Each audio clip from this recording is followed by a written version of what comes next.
Good morning, everyone. We are here for day 6 of Audacious Prayers Live. Thank you for tuning in all week thus far. Hey, Destiny. I'm excited about today because today is about transformative leadership.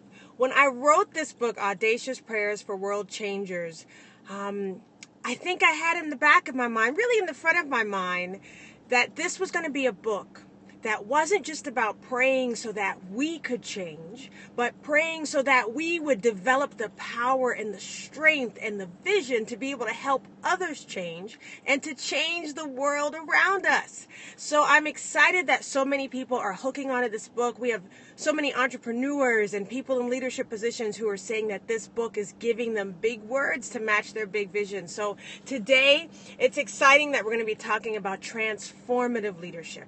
You see, leadership's not just about bossing people around, right? Leadership is not just about being able to have a fancy title on your door. Leadership means that when you walk into a room, things change. That when you open your mouth, mindsets start to switch. So I want you to go ahead and share this live broadcast because I believe that audacity is for everyone who wants it. So if you have followers who you know are looking to live a more audacious lifestyle, tell them to jump right in. So good morning to all of you. I won't be able to shout you out during the prayer, but I'll take a few moments afterwards to speak to you. You've been such a blessing letting me know how this book has been affecting you.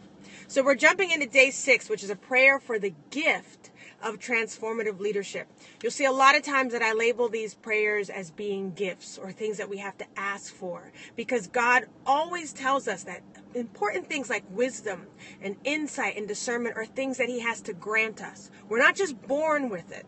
So always know, be grateful if you have the gift of discernment and in leadership because God gave it to you, which means you probably were smart enough to ask for it. So we're going to ask for the gift of transformative leadership. I took inspiration from the Bible in Exodus 18:25. I am an Old Testament junkie, just so you know. That's why so many of these scriptures are Old Testament.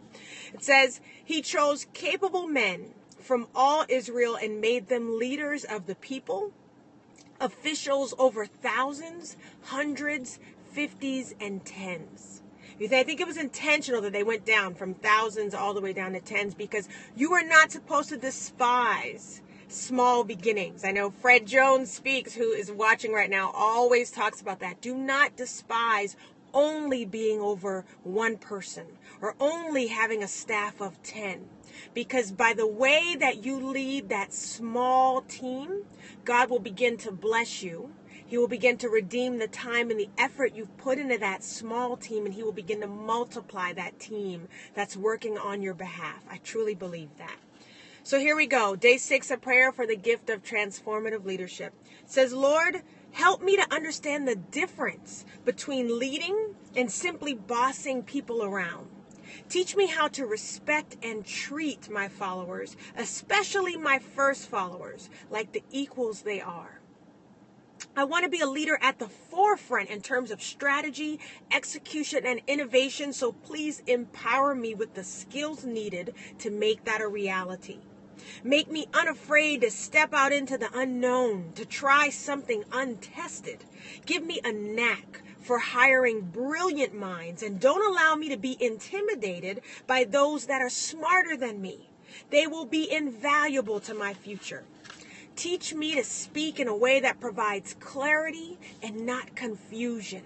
Warn me against favoritism and nepotism so that the most qualified and the most talented, or simply the people who have something special to give, to bring to the table, make sure they get into the right spots. Don't allow me to get offended when my leadership is questioned, especially if it needs to be questioned. Make me the kind of leader that inspires a team to be at their best and to operate at world-changing levels. Make me a groomer of future extraordinary leaders who will go out and change the world through their calling. Oh, that gives me chills, that line. Don't allow me to be offended when it's time for them to leave my nest and make it on their own. Show me how to give second chances without handicapping my operation, but also give me the guts to cut ties when need be. Make my words edifying and not condescending or insulting, and make me the kind of authority people revere instead of fear. At the same time, train me to be formidable and to carry myself in a way that garners a warm, thorough respect. Help me practice what I preach so that no one can ever call me a hypocrite. Don't let me be double-minded or unstable. Give me ideas and give me a sixth sense about who to share them with and who to ask for help. Help me to be a friendly leader without feeling the need to be everybody's friend. But show me when to make myself available to someone in need on my team. Help me to care about what's right ahead of what's popular. I'm going to actually go ahead and add, help me to care about what's right ahead of what's profitable. Help me to care about what's right ahead of what's popular. Give me the power to make and execute tough decisions. Give me the warrior smarts of David and his ever dependence on your guidance. Lead me into all of my battles. Make me wise like Solomon and let me inherit his gift of growing wealth. Make me fearless and multifaceted like Deborah, and show me when to jump in when I'm needed. I'm praying for fearless, thoughtful, revolutionary leadership that only comes from you. Amen. Whew! I would say it every day, but this is good stuff, right? Who is this chick? I'm so glad you guys have been enjoying these prayers. I'm getting a kick out of them as I read them, really for the first time in a way as a reader.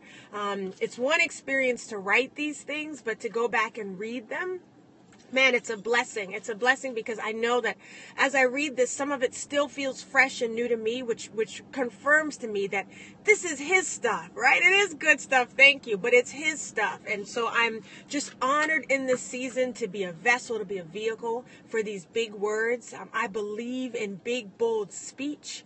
I believe in big, bold thinking. And I believe in big, bold action. So I thank you for believing in similar fashion and for spreading the audacity, because this is the season we're in. I believe that we're in a time now, man, when I just think about the presidential candidates that are running, I hope they pick up a copy of Audacious Prayers, because we need transformative leaders. We don't need people who just get off on being in charge, who just get off on having the title of president or the title of governor or mayor. You know, these are big, weighty positions. I believe some of you watching will be stepping into these big, weighty positions, and I'm excited for you because I know that you've been handpicked, and I know that God has told us if we just put him first, if we put him at the center, he will make us leaders to be revered, leaders to be feared, and leaders to be respected. So, gargantuous. I like that word. So I'm so blessed by all of you. I hope you've been blessed by these morning readings. And tomorrow we're going to come back with day 7. Let's see. What is day 7? Day 7 is a prayer for the gift of preparation. You can't lead nobody into battle until you are prepared yourself. So come back tomorrow, be prepared for an awesome prayer about preparation. Share this with all of your friends because I believe it's going to bless them just as it has blessed you. Thank you for tuning in today. See you back tomorrow.